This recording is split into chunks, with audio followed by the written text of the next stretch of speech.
À Québec, le gouvernement Legault est à mi-mandat. L'occasion de faire le point sur cette étape marquée par la pandémie de la COVID-19. Je rejoins tout de suite le premier ministre, M. François Legault. Monsieur Legault, bonsoir. Bonsoir, M. Bruno. Alors, qu'est-ce que vous retenez de toute cette crise qu'on a vécue, là, qui dure depuis 3 mois maintenant? Et quelle a été pour vous la décision la plus difficile à prendre? Bien, on a mené une bataille, puis même, je dirais, deux batailles. Puis il y en a une qu'on a perdue dans les CHSLD. On n'était pas bien préparés depuis plusieurs années, puis on a eu beaucoup de décès. Par contre, dans le reste de la société, les Québécois ont suivi les consignes plus que n'importe où ailleurs en Amérique du Nord, puis le nombre de décès a été très faible. La décision la plus difficile, bien, d'abord, de fermer rapidement les entreprises. J'ai été le premier, en tout cas au Canada, à fermer les entreprises. Et bien, c'était difficile parce que il y avait des gens autour de moi qui me disaient, bien, on n'a pas encore la liste des services essentiels. Mais je disais, bon, on est en train de sauver des vies, fermons toutes les entreprises, sauf les épiceries puis les pharmacies. Ouais. Donc, ça, c'était une décision que j'ai prise rapidement. Et ça devait être pris. Il fallait vivre avec vos décisions. Maintenant, on dit que gouverner, c'est gérer. Vous avez dit les CHSLD. Au-delà là, du fait que c'est arrivé en pleine période de relâche scolaire et tout, il y avait dès le départ un problème qui a été souligné et soulevé par votre ministre de la Santé qui disait qu'il faut éviter le transfert du personnel. Mais on avait beau le dire, mais sur le terrain, on ne faisait pas ça. Bien, écoutez, M. Bruno, il nous manquait, avant la crise, 10 000 employés dans nos CHSLD. Puis on avait la moitié de nos employés qui étaient à temps partiel puis qui travaillaient dans 2, 3, 4 CHSLD. Donc, on n'était vraiment pas dans une situation qui était idéale. On avait, l'année passée, augmenté les budgets des CHSLD, mais on n'avait pas réussi, à cause des salaires, à combler les postes. Donc, c'est facile de dire, bon, il y a des employés qui se promenaient d'un CHSLD à l'autre, mais entre ça puis pas avoir d'employés, bien, on n'avait comme pas le choix. Ouais. En même temps, si vous aviez une baguette magique, là, qu'est-ce que vous effaceriez de ces 3 mois que vous voudriez faire? Parce qu'on parle d'une deuxième vague qui pourrait venir. Vous allez faire de façon différente.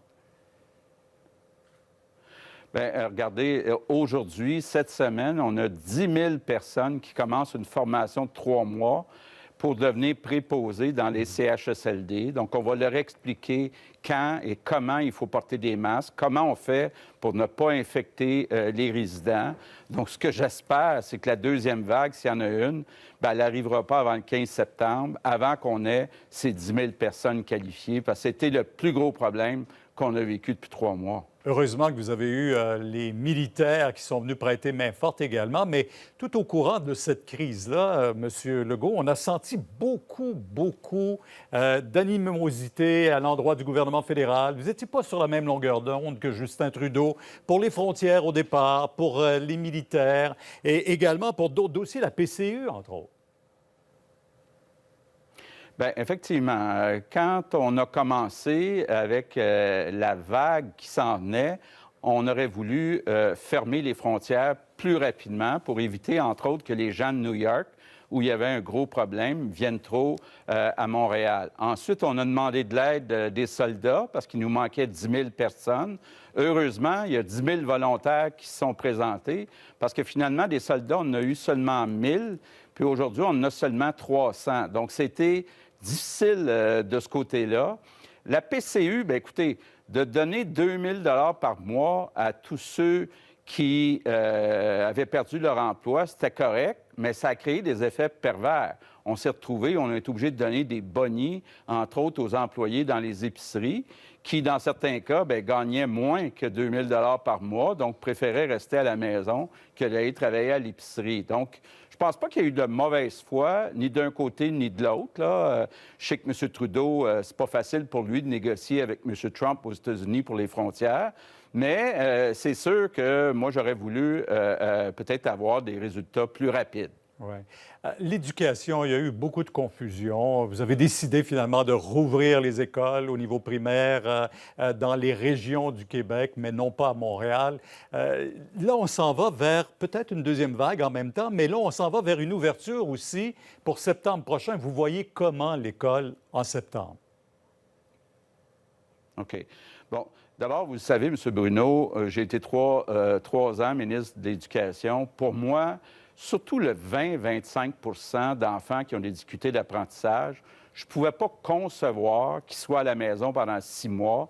C'est une catastrophe pour surtout les plus jeunes. Donc, c'est sûr qu'il y avait des gens qui me disaient autour de moi, vous prenez un gros risque d'ouvrir les écoles en région. Si jamais ça ne va pas bien, c'est vous qui allez être responsable. Mais en même temps, il fallait regarder la balance des inconvénients. Mais pour le mois de septembre, moi, je souhaite que tous les enfants soient à l'école. C'est important qu'ils reprennent une vie normale, qu'ils soient avec leurs amis, et puis que les enfants qui ont des difficultés aient leurs enseignants devant eux autres pour les aider. Est-ce que vous admettez qu'il y en a qui auront pris un retard difficile à récupérer après et qu'on aura une drôle de classe probablement en septembre prochain?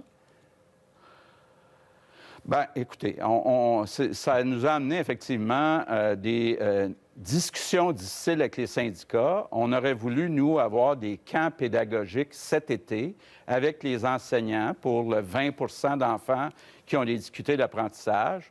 Bon, c'était difficile avec les directeurs d'école et avec le syndicat des enseignants de pouvoir mettre en place ces camps pédagogiques partout. Donc, il va y avoir effectivement un effort spécial à faire en septembre pour les enfants qui ont des difficultés d'apprentissage.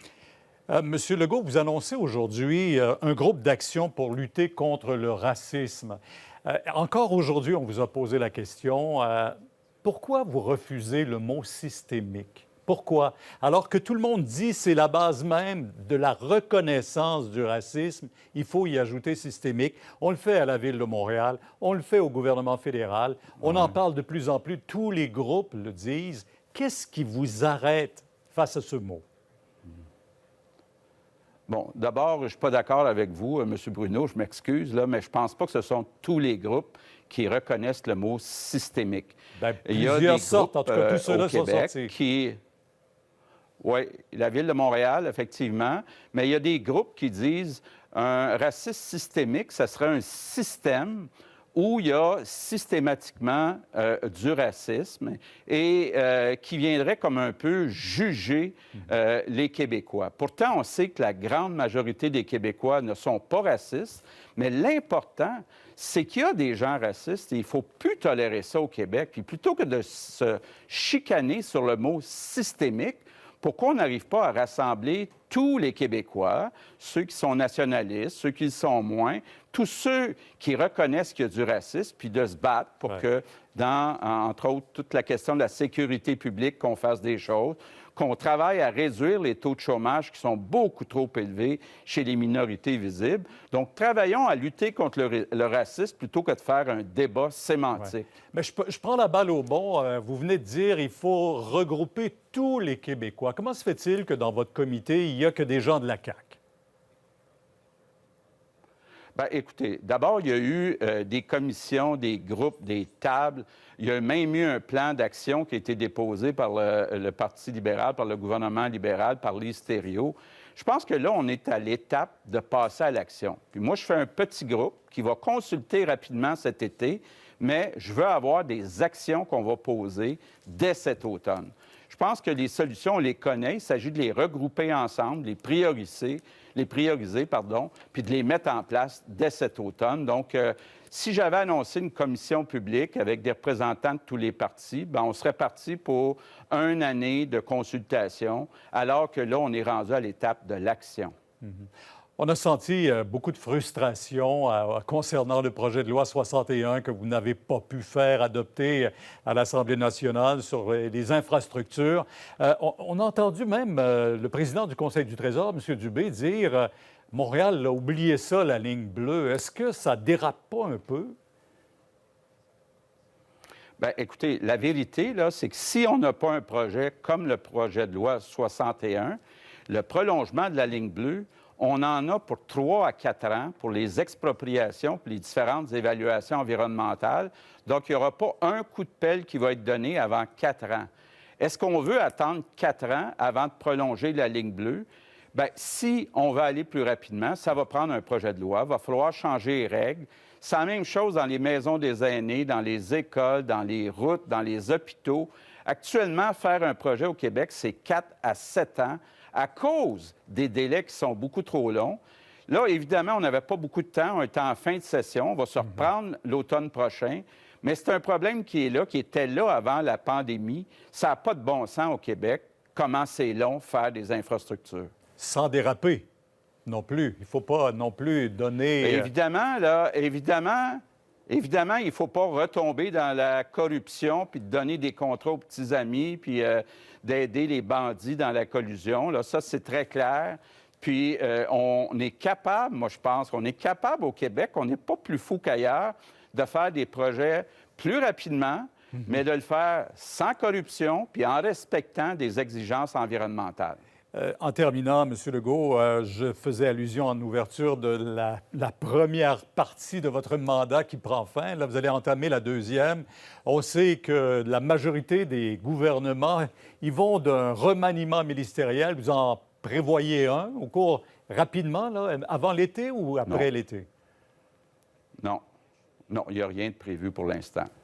Rien de prévu pour l'instant. Est-ce que vous êtes, parce qu'on a entendu beaucoup de critiques de la ministre Blais contre le ministre de l'Éducation, contre Nathalie Roy et même le ministre de l'Éducation. Oui. On pourrait les prendre un par un, là, mais bon, Marguerite Blais, je pense qu'il n'y a personne qui veut plus qu'elle défendre les aînés, mais il nous manque d'employés. Quand je regarde à la culture, Nathalie Roy, on vient de déposer un plan de 400 millions. Jean-François Roberge, oui, il y a de la difficulté avec les syndicats qui ne veulent pas des camps pédagogiques cet été. Mais à un moment donné, nous, on travaille pour les citoyens, on ne travaille pas pour les groupes de pression. Comment vous entrevoyez l'été?